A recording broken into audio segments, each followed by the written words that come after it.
Welcome to Hard Talk. I'm Stephen Sacker. How grave is the risk of Pakistan spiralling into political and security chaos? Terror attacks continue to impose a heavy toll, whilst the nation braces for a potentially destabilizing election season.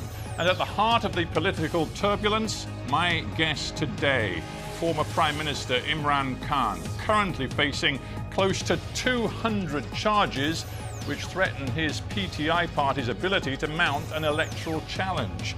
Has Pakistan's populist political star been outmaneuvered by the generals who once backed him? Imran Khan in Lahore, Pakistan, welcome to Hard Talk. From the outside, Mr. Khan, it looks as though a legal noose is tightening around your neck. Does it feel that way to you? Yes, Stephen, it's been like that for a while, ever since I was out of power 14 months, 15 months ago.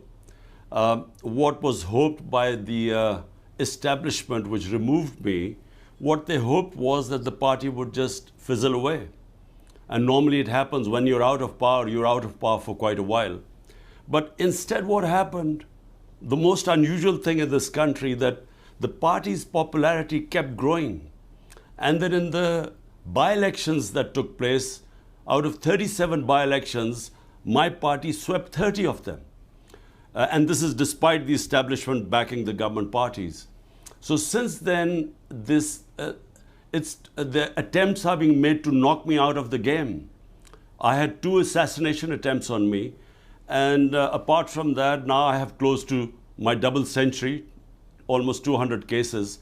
And the whole attempt is to either imprison me or disqualify me, or both. Yeah, you talk about being knocked out of the game. Isn't the reality, now that there are these pretty much 200 cases against you, which include a whole range of charges? The corrupt misuse of official gifts is one. Contempt of Pakistan's election commission is another. But then there are others which include, as I understand it, sedition, blasphemy, and one case which even alleges your involvement in a murder. It's becoming so complex and so serious that, frankly, you don't have time for anything else.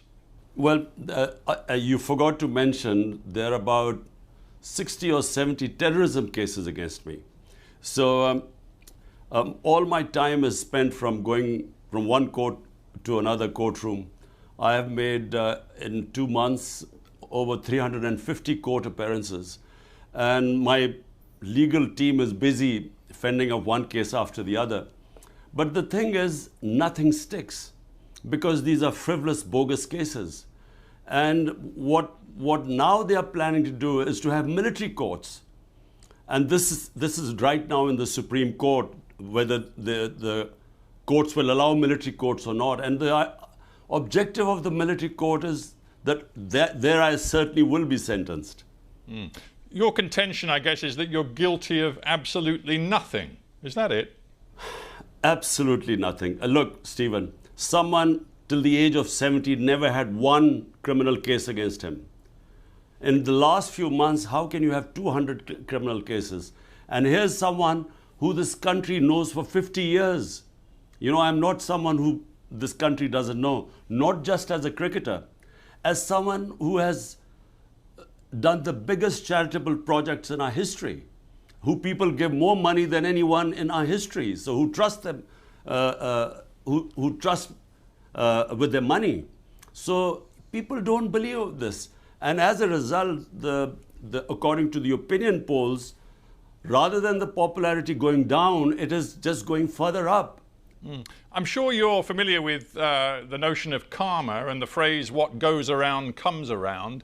Would you accept that one problem for you is that the positions you stake out today are very different from the positions you've taken in the past? And when I say that, I'm thinking, number one, of your enthusiasm for the court's ruling that Nawaz Sharif, back in the period before 2018, should not be allowed to run again for public office. You, for a couple of years, demanded that he be barred from politics. In the end, he was. You said the courts had every right to bar a senior politician from running for office.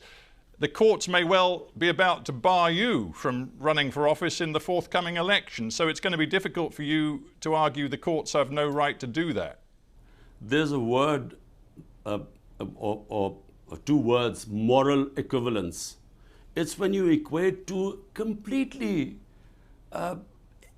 unrelated incidences and combine them and sort of draw an analogy. Look, Nawaz Sharif, how did he get caught? It was in Panama Papers, that expose that took place, where it was discovered that he had 4 luxury flats in London, which he had not declared and were in his daughter's name.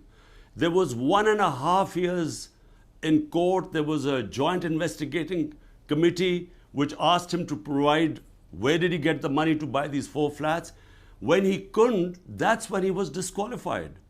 It cannot be compared with me, where out of almost 200, there are only 2 corruption cases and both I'm fighting, and I'm telling you that both the cases, they will never find anything because there was no corruption.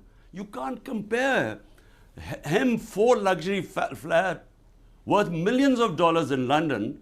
He gets convicted, he gets to serve a sentence, to compare to what is going on right now. Would you accept that you've made several grave errors in the recent past? Perhaps one of your most serious errors was fomenting an atmosphere after you were ousted from power last year, an atmosphere in which you encouraged hostility toward the military. And when you were arrested in May of this year, your supporters immediately took to the streets in violent protest, which included violence directed against military targets, including the house of one senior general. They were your people responding to your rhetoric. Well, Stephen, let me just answer this one by one. Number one, in my 27 years in politics, never have I told anyone ever to be violent. All our protests have been within the Constitution, peaceful protest, which is allowed when we feel any injustice, it is a right to have a protest. And that's what we've done. We did the longest ever protest of 126 days, and not one act of violence ever took place. There were peaceful protests. We used to protest and go back. So first, let me make it clear, and this is what the courts have discovered. When they tried to accuse us, when the government accused us of attacking army buildings, the courts, two judgments now have cleared us that none of us were involved in any of violence. We believe that there should be independent investigation into just four places where the violence took place. But hang on, did you not think for a moment, knowing Pakistan as you do, the polarized feelings amongst your people, did you not think for a moment it was irresponsible of you in the months running up to May 9th of this year to be accusing the military of essentially running a puppet government, of launching a coup d'etat, of taking over Pakistan and completely undermining its democracy? Did you not for a moment think that that might lead to trouble?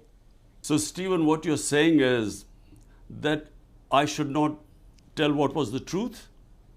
Everyone in Pakistan knows what happened.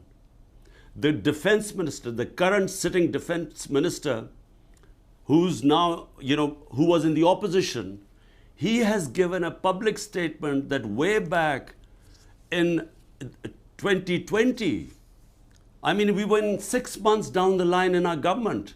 He said that the army chief told him categorically that he wanted to get rid of my government. And had it not been for 2 years of COVID-19, which is why he held back, that's the only reason he didn't remove our government. Now, this is from the current defense minister. So, no one in this country is in any doubt that it was the ex-army chief who removed my government. In fact, he has bragged. He said he thought Imran Khan was dangerous for Pakistan. That's why he removed me. So this is just a fact. Well, no one. I talked about karma. Yeah, I talked about karma before. The truth is, you rode the tiger of military support for their political candidate. You rode that tiger yourself in 2018. You were close to the military. You remained close to the intelligence services and the military in your early years in power. And it was only when you fell out with the military that you decided you wanted no military meddling in politics. Again, it's hypocrisy. One of the army spokespeople said, well, Imran Khan is the biggest hypocrite. So, Stephen, I need to correct you again. My party is the only party that was not created by military dictators. People's Party, Ayub Khan, the first dictator, Zulfikar Ali Bhutto was his minister for 8 years before he left his government and then created the party. Nawaz Sharif was manufactured by General Ziaul Haq. He was a businessman. My party started from zero. 22 years I built my party from scratch.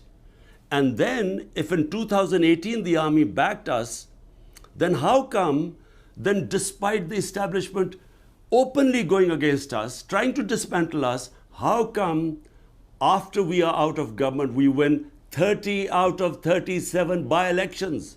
How come that has happened? Because the establishment, everyone knows, is standing with the government. So how come we sweep all the by-elections? So clearly we did not come into power because of the army.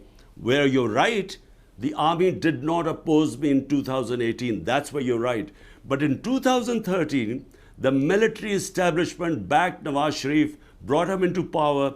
That's why we did this protest for 126 days, because we wanted the audit of the elections, because we knew the elections were rigged. But when in 18 we came into power, we asked the opposite. We asked them to open the elections because we knew we had won free and fair elections. Isn't the truth, though, that you believed after you lost that vote of confidence in 2022, you believed you could use people power to force the army to come back to you, in essence, and you were wrong. And going back to what happened in May 2023, when your supporters went to the streets, they committed that violence, including against key military infrastructure, you basically crossed a red line that even supporters of your own PTI party, even former friends and colleagues in your government say is on you. It's your responsibility. To quote your former defense minister, Pervez Katak, he says, all of the political representatives of my new party hold Imran Khan responsible for the tragedy of May 9th. He said Imran Khan's anti-state agenda has been rejected by the masses and his own party's former leadership. Now, Stephen, let me answer this question because it's very important. What happened on the 9th of May? On the 9th of May, I'm sitting in the precincts of the Islamabad High Court. I'm on bail of these many cases, so there was no case on me. I get attacked by the commandos, not by police, by commandos. There are visuals which have gone all over the world. I was attacked. My guards were beaten up, and I was abducted from there, confirmed by the Supreme Court, unlawful and unconstitutional. So what did you think the supporters would do? When they saw the army, the commandos picking me up from there, was there not going to be a protest? But remember, when I was shot and 12 of my other people were wounded, 1 dead, despite that there was no burning, there was no arson. There were peaceful protests, but there were protests without any arson. So how come, this is the big question, when they see me being dragged like the head of the biggest party, abducted, there was going to be a reaction. Now, point is, were we involved in the arson? Arson only took place in 4 buildings. Okay. They put 10,000 of our workers in jail. Now, Stephen, you've got to listen to this. This is very important. This was all pre-planned. The way the police could have picked me up. Why did they need commandos to pick me up and beat everyone up? because they wanted a reaction. And there was, but the reaction was peaceful, as it's always been. I want to stop you, Imran Khan, because you have made it clear you accept no responsibility for the violence around May 9th. I understand that, but my point really was to focus on the fact that since May 9th, the extreme pressure put on your PTI party, some of its members from the most senior to the most junior, has led to the implosion of your party. Some of your most senior former lieutenants like Fawad Chowdhury, Pervez Khattak, whom I've mentioned, Jahangir Tareen, they've all left. Some of them have set up new political parties. Your party, as it was, frankly, no longer exists. If my party doesn't exist, why don't they announce elections? Why did they run away from the elections stipulated by the Constitution, announced by the Supreme Court on the 9th of May in 60% of Pakistan versus Punjab? They ran away from the elections. Now they're trying to run away from the elections in October. So if my party is finished, they shouldn't be worried. The problem is the party is intact. They have tried everything. They have put 10,000 of people in jail, including women, never done before, peaceful protesters. And worse, they have put people through torture. We've faced custodial torture. It's never happened in the history of this country. And under pressure, some people have left, but the vast majority of people are in hiding today in Pakistan. All my senior leadership, which is not arrested, few of them have defected. The rest are in hiding. My workers are in hiding. I am the only one with one or two other guys who are not in hiding, but we are more or less house arrested. But that's the point. So, that's the point. I mean, hang on.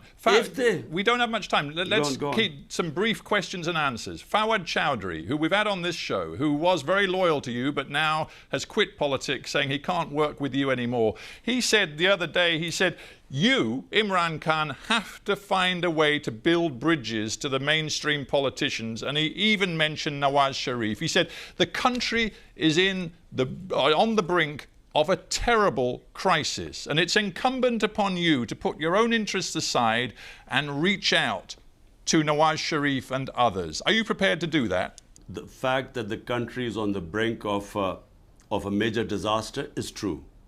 We really are heading what I feel are the dark ages, because we basically have an undeclared martial law in Pakistan.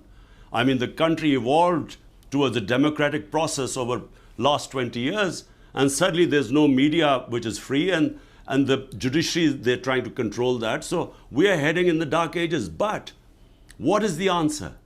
Is the answer to shake hands with people who've been robbing this country for 30 years? I came into politics because the two families had destroyed our country economically. I came in because I wanted to bring the powerful under the rule of law, which is why my party was called Movement for Justice, Rule of Law. And now, am I supposed to join the same people who are responsible for destroying the rule of law in this country, who are above law, so that I again, what for? To come into power? I'd rather not come into power. I'd rather stay in the opposition. But let's stick What's with this the point idea of coming into power if you can't bring justice here? Right, but let's stick with the idea that Pakistan faces a catastrophic future if political instability feeds into security instability, and we see that the suicide bombings, the terror continues, particularly aimed at political parties right now. And also we see a potential economic catastrophe with an IMF bailout which just stopped the country defaulting, but which nonetheless leaves Pakistan in a parlous position. Your country can't afford the political chaos that will come if you try to run in the forthcoming election. It just can't afford it. Stephen, look, the only solution to Pakistan, and any sensible person in this country will confirm this, the only solution, there is no other solution, free and fair elections. That's the only way we will get out of this mess.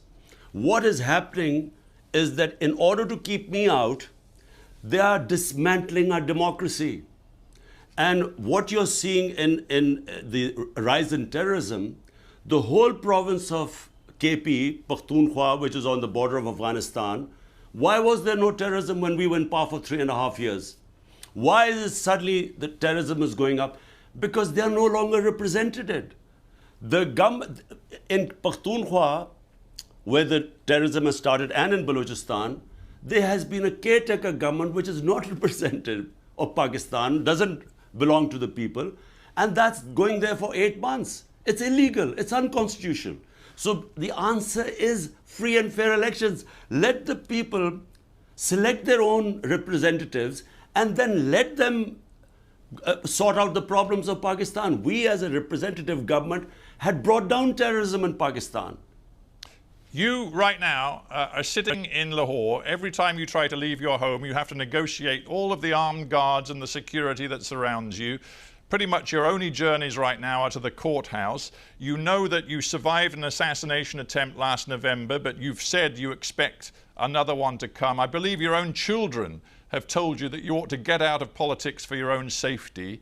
Why will you not heed that advice? Because it may be the only way to calm tensions in your country. Stephen, what you're saying is that we should accept slavery and not have freedom. Democracy means freedom.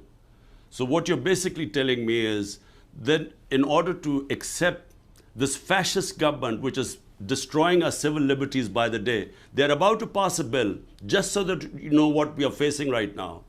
They're passing a bill which is called Prevention of Extreme Violence. The intelligence agencies can break into anyone's house without an arrest warrant. They can pick anyone up. They can try people in military courts without access to justice. This is what we are facing now. Unfortunately, the country has been taken over by fascists and they are petrified of elections. Reason why I'm suffering is because they know that elections we would win, hands down. And because of that, they are not only dismantling our democracy, it means we should accept that we don't have any freedom. How can we accept that? You've made a series of How can allegations. anyone accept You've that? made a series of allegations about this government, which of course the current Pakistani government would absolutely deny. But what is clear is that if elections are to be held this year, you have a choice. You either try to run or you back off because it could send Pakistan over the edge. What are you going to do? What will save Pakistan are free and fair elections. Stephen, make no mistake about it, because that will give it political stability, a government backed by a public mandate. If it comes in for 5 years, will give us political stability, and that will then give us economic stability. At the moment, there is no political stability and the economy is just tanked. And this terrorism is an offshoot. Right. When there's no representation of people, when they are being ruled by a center which has no idea how to deal with things as things deteriorate. So look, what you're basically saying is that I should just leave these guys alone and, you know, look after myself. So it's easy for me. All I have to say is that, look, I'm going for a holiday to London to see my boys, and life is easy for me. But look, I mean, I am the first generation of Pakistanis which grew in an independent country. My parents grew up in colonial India. So we value our freedom. Imran Khan, we have to end there. Thanks very much for joining me.